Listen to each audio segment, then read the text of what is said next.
ಎಲ್ಲರಿಗೂ ನಮಸ್ಕಾರ. ಎಲ್ಲರೂ ಚೆನ್ನಾಗಿದ್ದೀರಾ? ನಾನು ಚೆನ್ನಾಗಿದ್ದೀನಿ. ಎಲ್ಲರೂ ಚೆನ್ನಾಗಿದ್ದೀನಿ ಅಂತ ಭಾವಿಸ್ತೀನಿ. ರಸಪಾಕ ಚಾನಲ್ಗೆ ಸ್ವಾಗತ. ನಾನು ನಿಮ್ಮನೆ ಮಗಳು ನಳಿನ ಮಾತಾಡ್ತಾ ಇದ್ದೀನಿ. ಇವತ್ತು ನೋಡಿ, ಗಾಣಿಕೆ ಸೊಪ್ಪು, ಕಾಸಿ ಸೊಪ್ಪು ಅಂತಾರೆ, ಗಾಣಿಕೆ ಸೊಪ್ಪು ಅಂತಾರೆ. ಇದು ಗಾಣಿಕೆ ಸೊಪ್ಪು ತುಂಬ ಹೆಲ್ತ್ಗೆ ಒಳ್ಳೆಯದು, ಆರೋಗ್ಯಕರದ ಸೊಪ್ಪಿದು. ನೆಗಡಿ, ಕೆಮ್ಮು, ಗಂಟಲು ನೋವು, ಆಮೇಲೆ ಏನೇ ಇದು ಉಸಿರಾಟಕ್ಕೆ ತೊಂದರೆ ಇದ್ರೂ ಅದೆಲ್ಲ ಕ್ಲಿಯರ್ ಮಾಡುತ್ತೆ ಈ ಸೊಪ್ಪಲ್ಲಿ.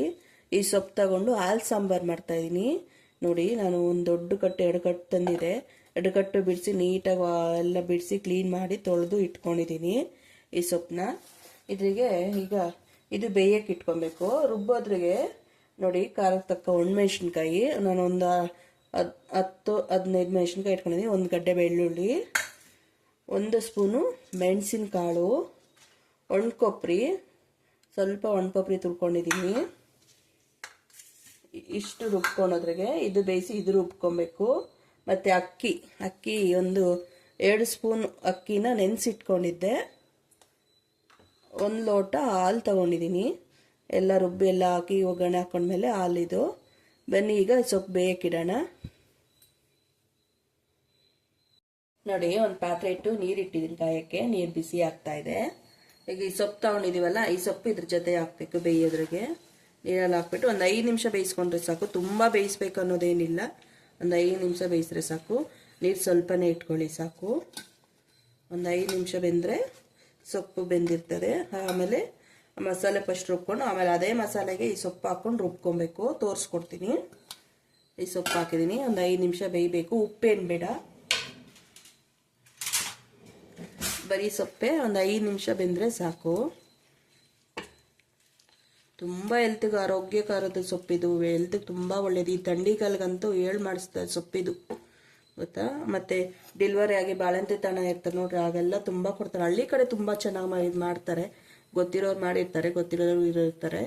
ಹಳ್ಳಿ ಕಡೆ ತುಂಬ ಚೆನ್ನಾಗಿ ಜಾಸ್ತಿ ಸೊಪ್ಪು ಇದು ಯೂಸ್ ಮಾಡ್ತಾರೆ ಈ ಥಂಡಿಗಾಲದಲ್ಲಿ. ಈ ಸೊಪ್ಪು ಬೇಯಬೇಕು. ನೋಡಿ, ಸೊಪ್ಪು ಬೆಂದಿದೆ, ಸಾಕಿಷ್ಟು ಮಾತ್ರ. ಸೊಪ್ಪು ಬೆಂದರೆ ಸ್ಟವ್ ಆಫ್ ಮಾಡೋಣ. 5 ನಿಮಿಷ ಆಗಿದೆ, ಸೊಪ್ಪು ಬೆಂದಿದೆ. ತುಂಬ ಬೇಯಿಸಬಾರ್ದು ಸೊಪ್ಪನ್ನ. ಯಾವತ್ತೇ ಆಗಲಿ, ಯಾವ ಸೊಪ್ಪೇ ಆಗಲಿ ಜಾಸ್ತಿ ಬೇಯಿಸಬಾರ್ದು. ನೋಡಿ, ಬೆಂದಿದೆ. ಈಗ ಸ್ಟವ್ ಆಫ್ ಮಾಡ್ತೀನಿ. ನೀರು ಸಪ್ರೇಟು, ಸೊಪ್ಪು ಸಪ್ರೇಟ್ ಮಾಡ್ಕೊಬೇಕು. ನಾವು ನೀರನ್ನು ಬಗ್ಸ್ಬಿಟ್ಟನ ತೊಗೊಬೋದು, ಇಲ್ಲ ಈ ಥರನ ಸಪ್ರೇಟ್ ಮಾಡ್ಬೋದು. ಸೊಪ್ಪು ತಣ್ಣಗಾದ್ಮೇಲೆ ರುಬ್ಕೊಬೇಕು. ನಾನು ಒಂದು ತಟ್ಟೆಗೆ ತಗೊತಾ ಇದ್ದೀನಿ.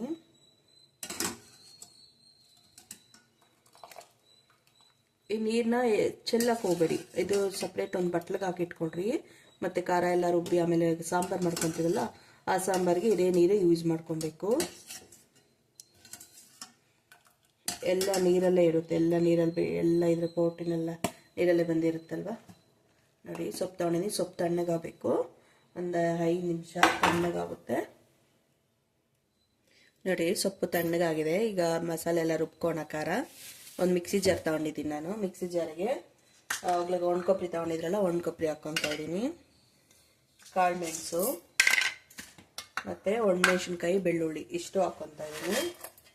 ಮತ್ತು ಇದು ಫಸ್ಟು ಇದು ಅಕ್ಕಿ ನೆನೆಸ್ಕೊಂಡಿದ್ರಲ್ಲ, ಅಕ್ಕಿ ನೀರು ಸಮೇತ ಹಾಕ್ಕೊಂಡಿದ್ದೀನಿ. ಕುಡಿಯೋ ನೀರು ಹಾಕ್ಕೊಂಡಿರೋದು, ತೊಳೆದ್ಬಿಟ್ಟು ಬೇರೆ ನೀರು ಹಾಕಿ ನೆನೆಸಿಟ್ಕೊಂಡಿದ್ದೆ. ಇದಕ್ಕೆ ಈಗ ಸ್ವಲ್ಪ ನೀರು ಸೇರಿಸಿ ನುಣ್ಣಗೆ ರುಬ್ಕೊಂಬರ್ಬೇಕು. ಇದು ರುಬ್ಬಿದ್ಮೇಲೆ ಸೊಪ್ಪು ಹಾಕ್ಕೊಳೋದು. ರುಬ್ಕೊಂಬರ್ತೀನಿ ನಾನೀಗ. ನೋಡಿ, ಇದು ಮಸಾಲೆ ರುಬ್ಕೊಂಬಂದಿದ್ದೀನಿ. ಈ ಥರ ನುಣ್ಣಗೆ ರುಬ್ಬಿದ್ದೀನಿ. ಈಗ ಇದ್ರಿಗೆ ಸೊಪ್ಪು ಸೇರಿಸ್ಕೊಬೇಕು. ಸೊಪ್ಪು ಸೇರಿಸಿ ನೀರೇನು ಹಾಕೋ ಕೆಲಸ ಇಲ್ಲ, ಅದೇ ನೀರೇ ಸಾಕು. ಸೊಪ್ಪಲ್ಲಿರೋ ನೀರೇ ನುಣ್ಣಗೆ ರುಬ್ಕೊಂಬರ್ಬೇಕು. ಇಷ್ಟು ಹಾಕ್ಬಿಟ್ಟು ನುಣ್ಣಗೆ ರುಬ್ಕೊಂಬರ್ತೀನಿ. ನೋಡಿ, ನುಣ್ಣಗೆ ರುಬ್ಕೊಂಬಂದು ಇಷ್ಟು ಗ್ರೀನ್ ಆಗಿದೆ, ಹಸಿರು ಕಲರು. ಬನ್ನಿ ಒಗ್ಗರಣೆ ಹಾಕೋಣ. ನೋಡಿ, ಸ್ಟವ್ ಹಚ್ಚಿ ಒಂದು ಪಾತ್ರೆ ಇಟ್ಕೊಂಡಿದ್ದೀನಿ. ಪಾತ್ರೆ ಬಿಸಿ ಬಂದಿದೆ. ಸ್ವಲ್ಪ ತುಪ್ಪ ಹಾಕ್ಕೊಬೇಕು. ನೀವು ತುಪ್ಪ ತಿನ್ನಲ್ಲ ಅನ್ನೋರು ಎಣ್ಣೆ ಹಾಕ್ಕೊಬೋದು. ಅದು ತುಪ್ಪ ಹಾಕ್ಕೊಂಡ್ರೆ ತುಂಬ ಚೆನ್ನಾಗಿರುತ್ತೆ. ನಾನು ತುಪ್ಪ ಒಗ್ಗರಣೆಗೆ ಹಾಕ್ಕೊತಾ ಇದ್ದೀನಿ. ಒಂದು 2 ಸ್ಪೂನ್ ಹಾಕ್ಕೊತಾ ಇದ್ದೀನಿ ತುಪ್ಪ.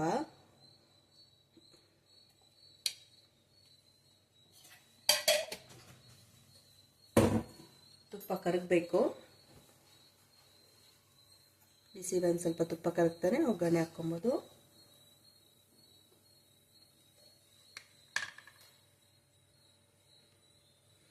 ನೀವು ಮಾಡ್ತೀರಾ? ನೀವು ಯಾವ ಥರ ಮಾಡ್ತೀರಿ ಕಮೆಂಟ್ ಮಾಡಿ.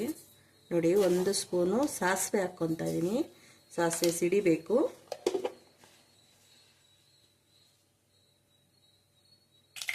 ನೋಡಿ, ಸಾಸಿವೆ ಸಿಡಿತಾ ಇದೆ.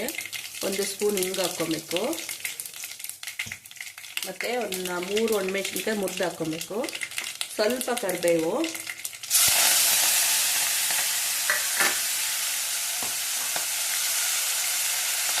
ಉರಿ ಕಮ್ಮಿ ಇರಬೇಕು.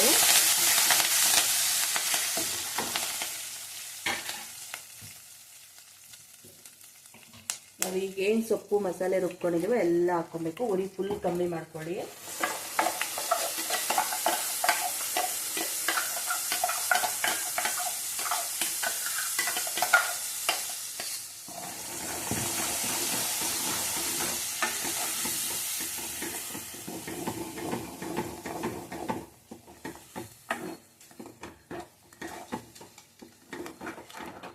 ಈಗ ಅದೇ ಮಿಕ್ಸಿ ಜಾರಿಗೆ ನೀರು ಸೊಪ್ಪು ಬೇಯಿಸಿರೋ ನೀರು ಇತ್ತಲ್ವ, ಅದೇ ನೀರೇ ಹಾಕ್ಕೊತಾ ಇದ್ದೀನಿ.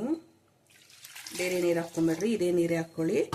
ಅಂದರೆ ಗಟ್ಟಿ ನೋಡ್ಕೊಂಡು ಹಾಕ್ಕೊಳ್ಳಿ. ಮತ್ತು ಹಾಲು ಹಾಕ್ಬೇಕಲ್ವ, ಹಾಲು ಹಾಕಿದಾಗ ಇನ್ನೂ ನೀರಾಗುತ್ತೆ. ಸ್ವಲ್ಪ ನೀರು ಹಾಕ್ಕೊಂಡು ಚೆನ್ನಾಗಿ ಕುದಿಸ್ಬೇಕು. ಲಾಸ್ಟಿಗೆ ಹಾಲು ಸೇರಿಸ್ಕೊಳೋದು.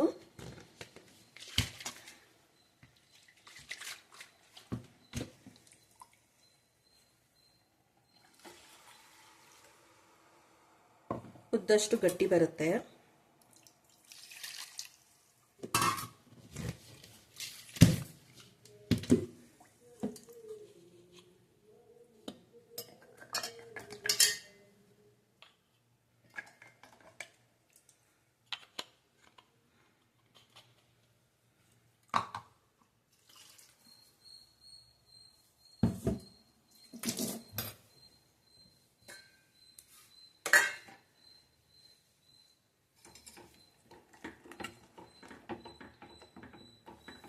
ಈಗ ಮೀಡಿಯಂ ಉರಿ ಇಟ್ಕೊಳ್ಳಿ.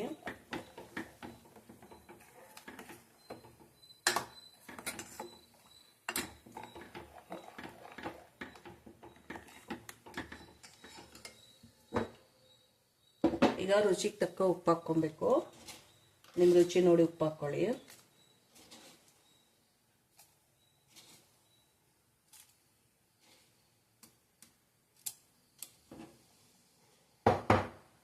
ಇದು ಚೆನ್ನಾಗಿ ಕುದಿಬೇಕು. ಒಂದು 3 ನಿಮಿಷ 5 ನಿಮಿಷ ಚೆನ್ನಾಗಿ ಕುದಿಬೇಕು. ಕುದ್ದಾದ್ಮೇಲೆ ಲಾಸ್ಟಿಗೆ ಹಾಲು ಹಾಕಿ ಮಿಕ್ಸ್ ಮಾಡಬೇಕು. ಇದು ಸ್ವಲ್ಪ ಕುದೀಲಿ ಚೆನ್ನಾಗಿ.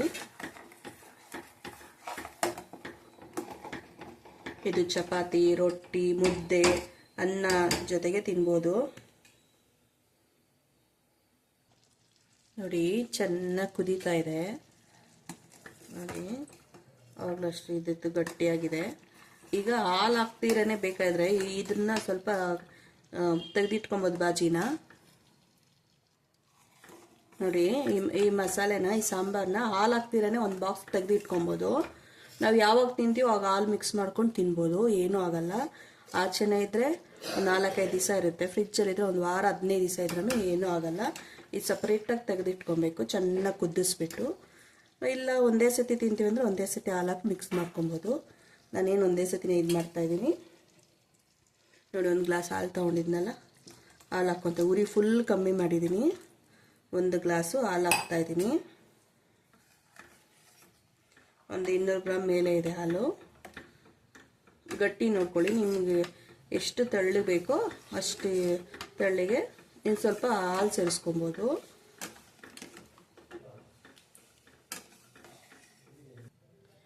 ಈಗ ಇದೊಂದು 2 ನಿಮಿಷ ಕುದ್ರೆ ಸಾಕು. ಹಾಲು ಕುದಿಸಿ ಆರಿಸಿರೋ ಹಾಲು, ಕಾಯಿಸಿ ಆರಿಸಿರೋ ಹಾಲು, ಹಸಿ ಹಾಲು ಹಾಕಿಲ್ಲ ನಾನು. ಬೇಗ ಕುದೀತದೆ. 1-2 ನಿಮಿಷ ಕುದ್ರೆ ಸಾಕಿದು. ಈಗ ಉಪ್ಪು ಸಾಲ್ದಿರಿದ್ರೆ ಉಪ್ಪು ಹಾಕ್ಕೊಳ್ಳಿ.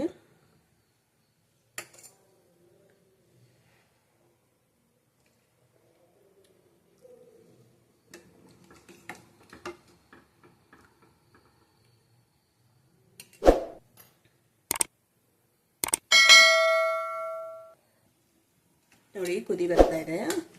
ಹಿಂಗೆ ಕುದಿ ಬಂದರೆ ಸಾಕು, ಸಾಂಬಾರು ರೆಡಿ ಆಗಿದೆ. ಸ್ಟವ್ ಆಫ್ ಮಾಡಿರ್ತೀನಿ.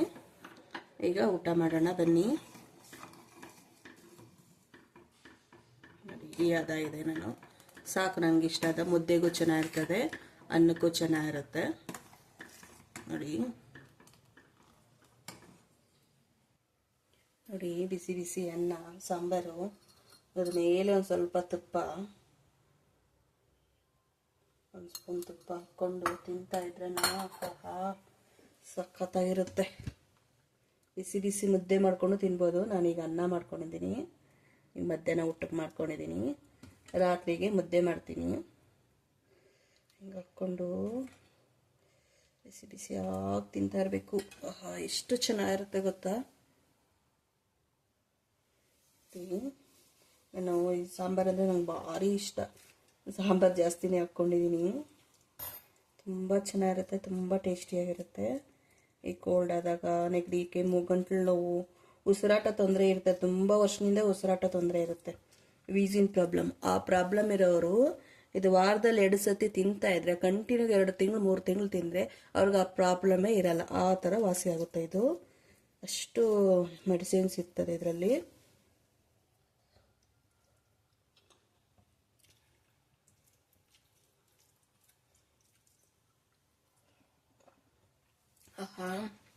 ತಿಂತಾ ಇದ್ರೆ ಮತ್ತೆ ಬರಲ್ಲ, ತಿಂತಾನೆ ಇರಲ್ಲ ಅನ್ನಿಸ್ತದೆ, ಅಷ್ಟು ಚೆನ್ನಾಗಿದೆ, ತುಂಬ ಟೇಸ್ಟಿಯಾಗಿದೆ, ತುಂಬ ಚೆನ್ನಾಗಿದೆ.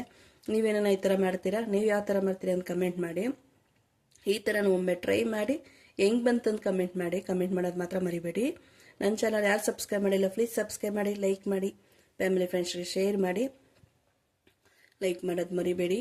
ನೆಕ್ಸ್ಟ್ ವಿಡಿಯೋದಲ್ಲಿ ಸಿಗೋಣ. ಧನ್ಯವಾದಗಳು.